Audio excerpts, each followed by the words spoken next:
You're an amateur musician yourself, and I think I was in a way. I started playing trumpet when I was a kid too. Did you? Yeah, I played along on records all the time. I played by ear, and I took some lessons finally.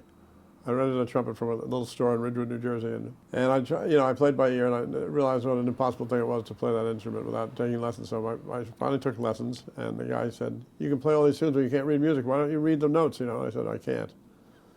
And he said, "You should quit school, become a trumpet player." I said, "You're crazy. I couldn't do that." That was a lying instructor who just wanted my money, Yeah. $10 a lesson or something like that. Anyway, so trumpet was always one of my favorite instruments. The later tenor saxophone, which I tried to play also, and that didn't succeed at that either. But anyway, I started listening to Pat Navarro when I was a kid. I never saw him play live, but he was a hero of mine. Alfred Lyon recorded him as one of the first modern trumpet players that he recorded. I remember. Howard McGee also.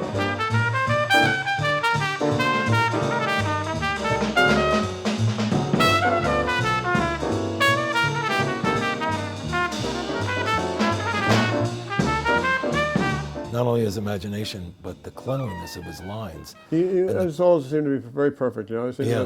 like they were written in a way. They weren't. Well, he may have been one of those artists that was a shaper.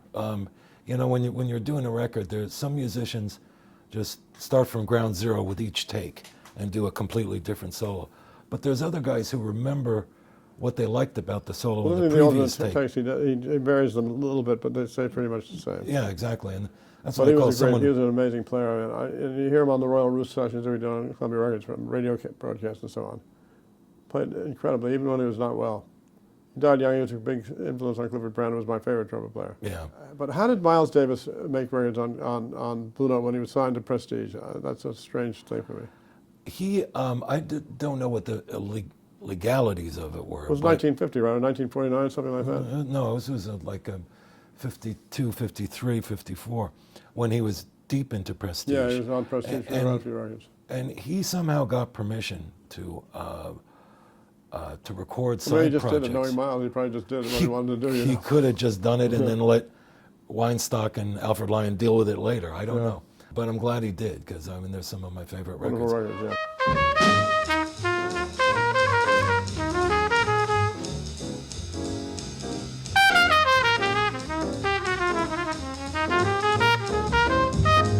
Although, his Prestige records were great too. They're fabulous. The fact that that Bob Weinstock, right at the beginning of tape, would let him do like 10-minute tunes with an all-star group was really very new for that time, and really quite wonderful. But Miles was the second great guy that recorded for Blue Note. But of course, then the real descendant of Fats Navarro was Clifford Brown. Yeah. And I never asked Alfred, but it was obvious the minute he heard him that he was knocked out by this guy, because within a few weeks he makes a Lou Donaldson record, and then he makes a J.J. Johnson record, and then he makes his own record.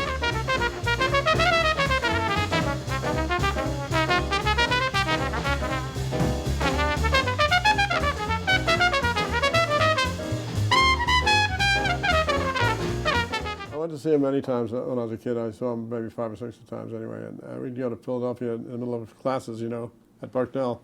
Berniker and I would get in my car and I'd drive down to Philadelphia and see a set with Clifford Brown and Max Roach and so on. And I saw him at Birdland, of course, that one night at Birdland session that we recorded. But he to this day is my favorite. And you listen to a lot of tapes, bootleg tapes that come out. His solos are incredible. Yeah. Spontaneous and compositional, like the architectural in a way. Yeah. Beginning, a middle, and an end, very logical and just spontaneous as can be. It's just fabulous. Quite a musician.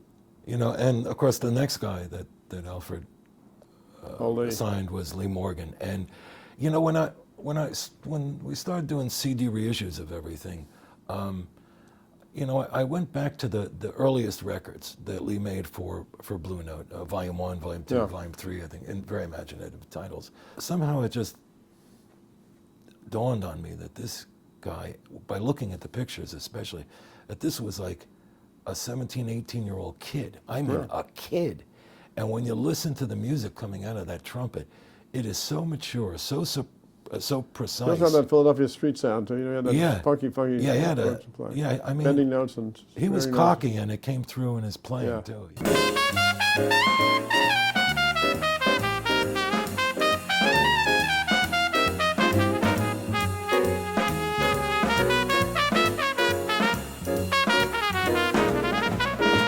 Boy, what a mature! I mean, you know, when Wynton first moved up to New York, everyone was so amazed that this 21-year-old was playing as great as he was playing.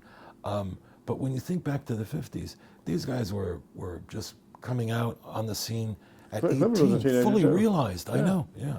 It was really extraordinary. I mean, it was the talent was already there.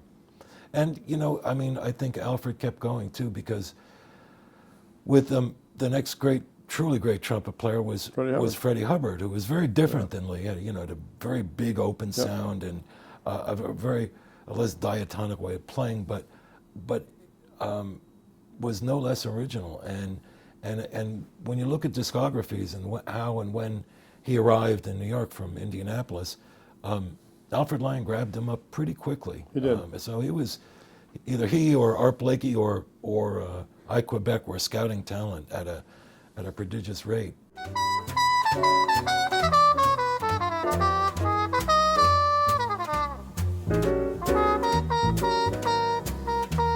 was a succession of great trumpet players that followed, some as sidemen, some as leaders. Like What about the unsung hero, Kenny Dorham?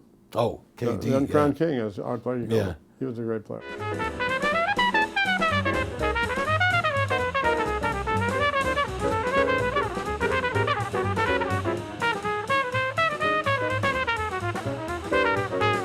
He stayed on and off with Blue Note through the years, and Woody Shaw and Charles Tolliver did great sideman gigs. Unfortunately, Alfred was leaving at a time when he was thinking about signing the two of them, but so it never happened. But it brings us to what you used to say at every A&R meeting. Since we restarted Blue Note, there's not enough trumpet players. We need a trumpet player. We need to get a trumpet player. And I remember Tom Everett used to say, but it's not a softball team where there are positions and we need an outfielder or we need a shortstop. We need a great trumpet player. Yeah, and exactly. And we first did with Tim Hagens and Marcus Printup, two great players. Yep. And then Wynton Marsalis later in the game after he had already been established on Columbia Records, but I was involved in signing him at Columbia Records. So.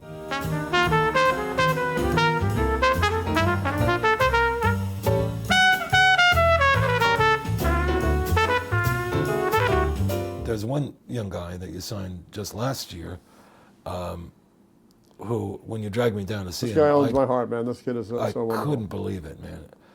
Not only his playing, but his band as a band leader and an organizer of music is just extraordinary. Ambrose Museri, name that rolls right off the tongue, doesn't it?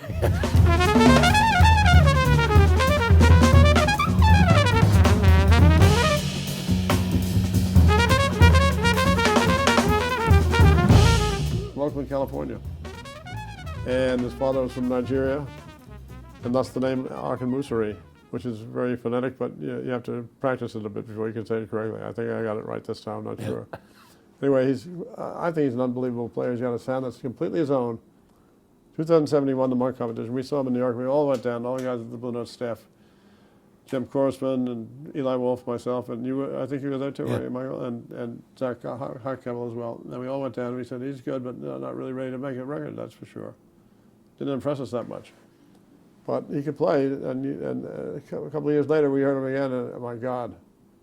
He developed a sound that's very much his own. He's got this intervallic approach to play. He can leap octaves and everything else, and just an amazing player. But he doesn't show off his technique that much. He does it very naturally. It's just fabulous. He put together a band that's been together for about a year. And they're just about the best young players I've heard in a long time. The band is just terrific, and he's terrific. And this debut album is something special. The title of the album is interesting enough. It will intrigue you as well. When the Heart Emerges Glistening. How's that? Great title, and great music.